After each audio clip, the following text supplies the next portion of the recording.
Bonjour à tous, bonjour à toutes. Bon. Aujourd'hui, toujours dans le chapitre sur les vecteurs en maths, on va voir qu'est-ce que sont deux vecteurs collinaires et qu'est-ce que ça veut dire collinaire. Bon, deux vecteurs collinaires. Je vous ai mis la définition ci-dessous. Le vecteur AB et le vecteur CD sont collinaires si et seulement si AB est parallèle à CD.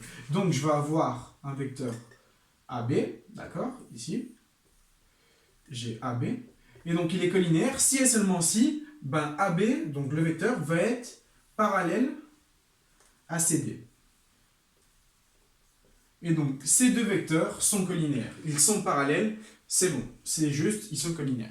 Voilà. Donc, en soi, qu'est-ce que ça veut dire? S'ils sont collinaires, ça veut dire qu'ils ont la même orientation et le même sens. On a vu que lorsqu'on avait k fois un vecteur, k fois un vecteur, k fois ce vecteur, il avait les mêmes priorités du vecteur U, sauf qu'il était juste plus grand. Et donc en soi, qu'est-ce que ça veut dire? Ça veut dire qu'en soi, CD vecteur, ça va être k fois AB vecteur. Parce qu'ils ont la même orientation, le même sens, mais donc c'est tout simplement CD qui est k fois plus grand que AB.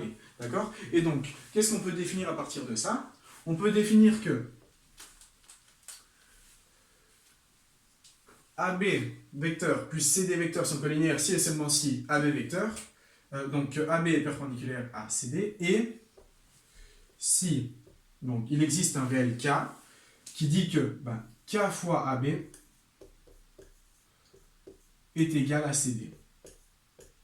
Donc ça, c'est la condition pour la collinéarité, je ne sais pas comment ça se dit, je viens d'inventer un mot.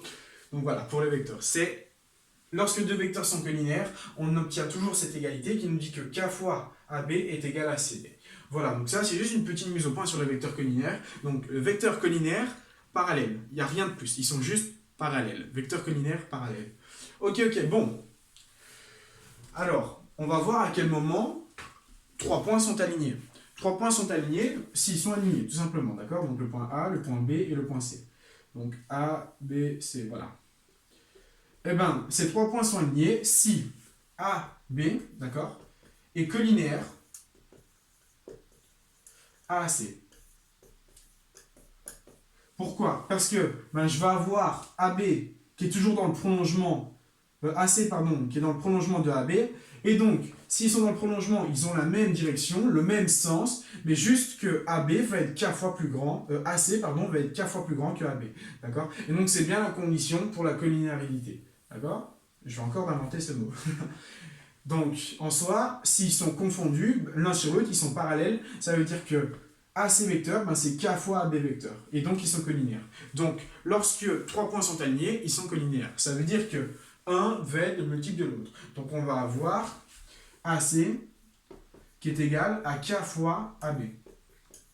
Et donc, quand on va vous demander de démontrer que 3 points sont alignés, d'accord, vous allez tout simplement devoir trouver les vecteurs, d'accord, et démontrer qu'un vecteur, c'est k fois l'autre. Voilà, donc ça, c'est une petite mise au point sur la je connais pas ce mot. Voilà, pour démontrer que deux vecteurs sont collinaires. Donc collinaire, on a, lorsque AB vecteur et CD vecteur sont collinaires, on a k fois AB vecteur, oui, je l'ai effacé, mais je l'aurais écrit, qui est égal à CD vecteur. Voilà. Donc ça, c'est la condition pour qu'il soit collinaire. Et donc, je pense que... Oui, voilà, c'est tout pour cette vidéo. C'est juste une petite mise au point sur les vecteurs collinaires. Et je vous remercie de votre attention. Et prochaine vidéo, encore sur les vecteurs, voilà, on va un petit peu faire des exercices pour vous familiariser. Non, ça non plus, je sais pas le dire, voilà. Merci beaucoup.